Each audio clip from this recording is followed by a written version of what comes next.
Hey everybody, it's John DeYoung, and today we're going to talk about protein powder. So whether you just started a workout program or you've been pounding the weights for years, I'm sure you have a few questions about these protein powders. Shelves are filled with them, a lot of grandiose promises. So we're going to boil down today. We're going to help you make a smart decision on what suits your body, your digestive tract, whether you're vegan or not. And hopefully you can make the right supplement choices as far as protein powders go to reach your muscle gains and fat loss. So protein contains amino acids. Those are the building blocks for tissue, including muscle, bones, skin, hair, ligaments, tendons. Now the protein powder is derived from a bunch of different protein sources to serve as a convenient and fast-acting way to consume amino acids. It's more rapidly digested than whole food proteins, like having a piece of salmon or a shake after a workout. Obviously, the shake is going to be ingested and into your body quicker. Consuming protein immediately after an intense workout shown to prevent muscle tissue breakdown and to trigger protein synthesis. So studies actually have found that people who've used protein powders after intense workouts have found a 38% increase in growth and a 33% increase in strength, opposed to those who didn't take any supplements post-workout. On a quick note, remember protein powders are not regulated by the FDA, so it's really important to buy from a reputable company. Otherwise they could put some fillers in there, some artificial sweeteners that are not very good for you. So I'll be recommending brands during the video that you can buy that pass the smell test and the taste test. So let's start off with whey protein. Whey protein is considered a superior protein source due to it's being easily digested, having an ideal amino acid profile, particularly leucine, which is one of the most important amino acids for triggering protein synthesis. Whey is derived from milk protein and provides a precursor to glutamine, a compound known to enhance energy restoration in the muscle. High quality whey protein will usually have the lactose removed, so that'll make it more tolerable for those who are lactose intolerant. Let's talk about different forms of whey protein. First one is whey concentrate. Now this is the least processed. It has the least available protein. The result is a powder that's about 70 to 85% protein, and the remaining 30%, 15 to 30% is carbs and fat. So you may want to think about that. The second one is whey isolate. Goes through further processing. That's to increase the amount of protein and to remove impurities. It typically has about 95% pure protein. The third one is hydrolyzed whey. It is pre-digested by enzymes breaking the protein molecules into smaller peptides. This allows the protein to enter rapidly into the bloodstream. But in reality, all whey protein has a quick assimilation. It's kind of unlikely that you're going to get much more additional benefit from hydrolyzed whey. And the drawback on that is it's the most expensive. So you could toss that one out of the cart. Okay, so which whey protein should you use? The obvious winner is whey isolate. It's easily digestible, high in protein, and it's pretty moderate priced. Now I'm going to recommend a brand for you. I got two. One is Dimetized ISO 100. 25 grams of protein per serving. It's lactose and gluten free, so there you go. Less than a gram of sugar. It's about $43 for a 1.76 pound container. The second one is Mount Capra.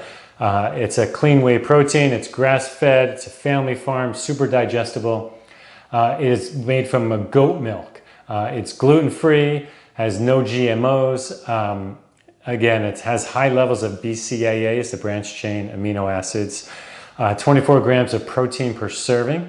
Now that one is about $44 for a 1 pound container, so it might be a little pricier than the Dimetized, but I use the Mount Capra. It's pretty delicious and super clean. Never had any issues with my stomach either. So, okay, there's two brands for you. So let's move on to plant-based protein powder.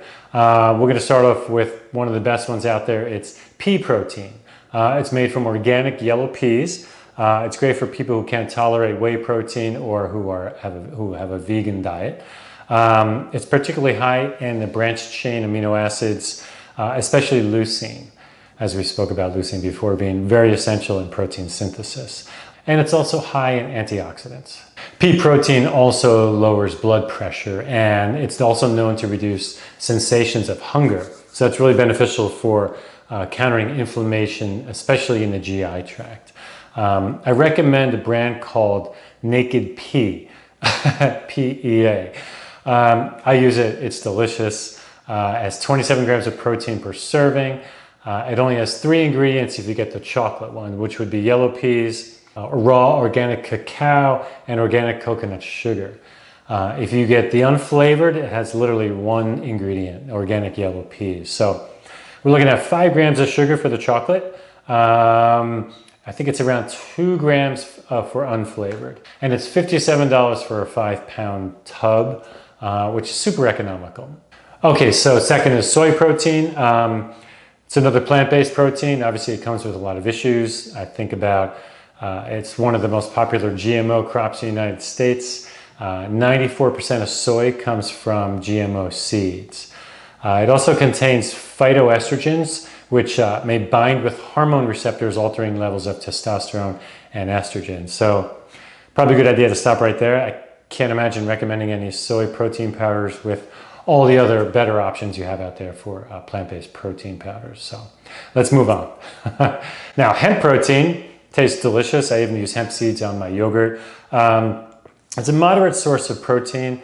It has a decent quantity of BCCAs, branched chain amino acids.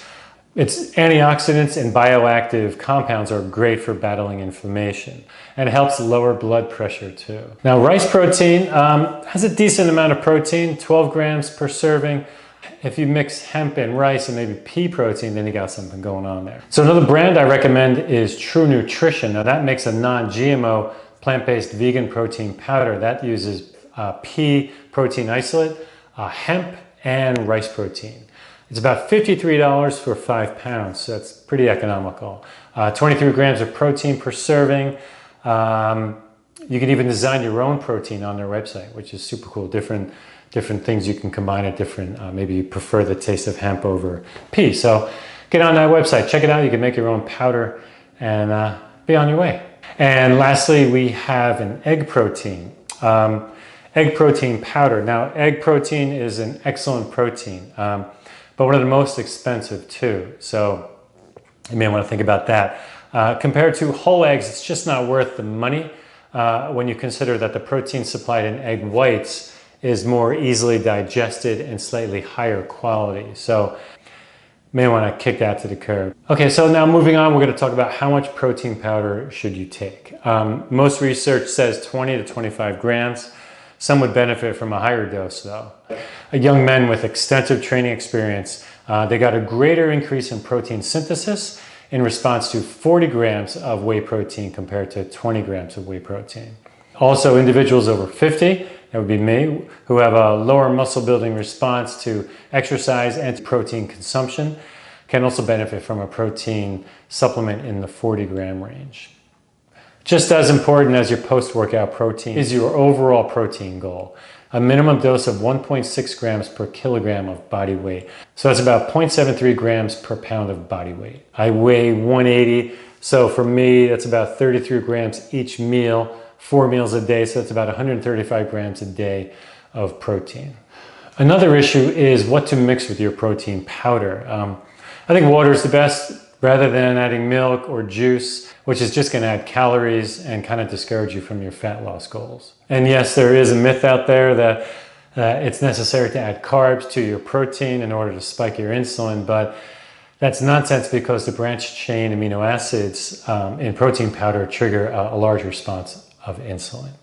But if you're training twice a day, you're competing in a sport with multiple games over a weekend, you're performing a high intensity exercise with an endurance component, then yes, replenishment of glycogen is very important. So then you need to add a glycemic index, a high glycemic index juice to your protein powder. That could be grape juice, pineapple juice, honey, blended fruit. So you're gonna need to add that to your protein powder. All right, so that was a lot of information. I hope I gave you some answers, answered your questions. But again, with as with any supplement, you'll get the best results by looking at the big picture of your whole diet. Determine how much protein you need on a daily basis. Most should come from high quality foods. Spread your intake out throughout the day, getting the grams of protein you need every 3 to 4 hours. Protein powder should make up no more than 2 servings of protein daily, so don't rely on it too much, all right? Don't get lazy. Go food shopping. All right, so train hard, eat right, eat healthy, subscribe to my channel, and hit the like button. Thank you. We'll see you soon.